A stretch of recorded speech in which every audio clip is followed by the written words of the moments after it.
Assalamualaikum warahmatullahi wabarakatuh. Saya Nurrodotul Jana dengan NIM 1104201129 akan mempresentasikan hasil kerja saya yaitu UAS CLO3.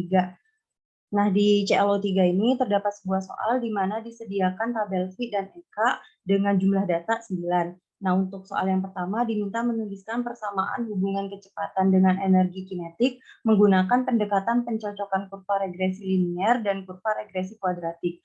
Untuk regresi linier, hal yang pertama harus kita lakukan adalah membuat persamaan matriks sesuai dengan aturan regresi linier. Kemudian jika sudah kita dapatkan persamaan matriksnya, kita kerjakan dengan metode Gauss sehingga diperoleh nilai A dan B-nya. Kemudian kita masukkan ke persamaan di mana Fx sama dengan A plus Bx-nya. Dan persamaan tersebut dapat kita cocokkan dengan kurva yang sudah diperoleh.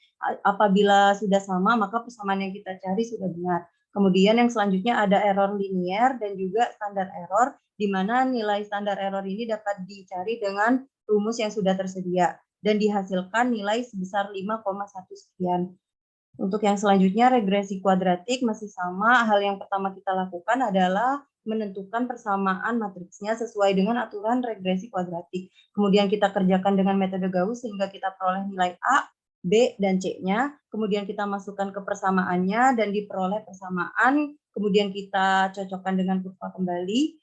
Dan untuk yang selanjutnya ada error kuadratik, di mana di sini dapat kita ketahui bahwa error kuadratik lebih kecil daripada error di regresi linier. Begitu juga dengan standar errornya. Standar errornya lebih kecil daripada yang ada di regresi linier. Hal ini menunjukkan bahwa data dengan menggunakan metode regresi kuadratik lebih akurat karena semakin kecil standar error, maka hasil yang diperoleh akan semakin mendekati nilai yang sebenarnya.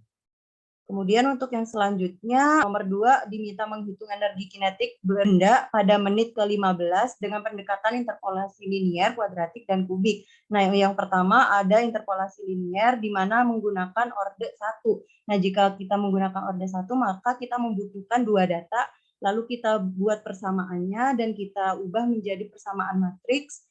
Kemudian kita selesaikan dengan metode Gauss sehingga kita peroleh nilai A0 dan A1-nya. Dan kita masukkan ke persamaan Px-nya, karena yang diminta pada menit ke-15, maka kita ubah X-nya menjadi 15 dan diperoleh nilai P15 besar 11,875.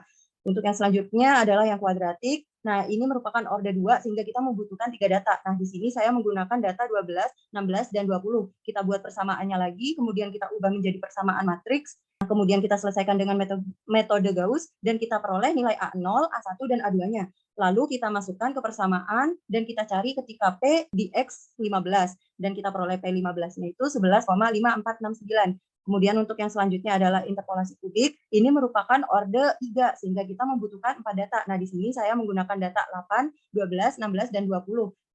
Langkahnya masih sama, kita buat persamaannya terlebih dahulu, kemudian kita ubah menjadi persamaan matriks, kemudian kita kerjakan dengan metode Gauss sehingga kita peroleh A0, A1, A2, dan A3. Kita masukkan ke persamaannya dan kita cari ketika di X sama dengan 15, sehingga kita peroleh P15 besar 11,6914. Nah, dari sini kita ketahui bahwa baik hasil dari metode linier, kuadratik, ataupun kubik, pada metode interpolasi ini didapatkan nilai yang tidak jauh berbeda. Namun jika ditanya mana yang lebih akurat, maka pilihlah metode yang menggunakan orde paling tinggi. Karena semakin tinggi orde, maka semakin baik data yang diperoleh. Untuk yang selanjutnya ada nomor 3, hitung kecepatan mobil pada kecepatan 22 meter per sekon dengan pendekatan interpolasi Newton dan Lagrange. Kemudian bandingkan hasilnya. Nah, di sini diminta 5 data, maka saya mengambil data 12, 16, 20, 24, dan 28. Kemudian kita cari nilai LI-nya dulu sesuai dengan rumus yang sudah tersedia. Nah, untuk mencari persamaannya, di sini kita cari dengan sigma YI kali LI. Nah, makanya kita cari YI kali LI-nya, kemudian kita jumlahkan sehingga F22 adalah 25,13516. Kemudian yang selanjutnya adalah interpolasi Newton, di mana di sini kita harus mencari selisih terbaginya terlebih dahulu, karena di sini kita menggunakan 5 data, kita cari sampai SD4 dengan menggunakan rumus yang sudah tertera. Nah, sehingga kita peroleh nilainya yaitu sebesar 25,13516. Hal ini menunjukkan bahwa hasil yang diperoleh dari interpolasi Newton dan Lagrange itu sama.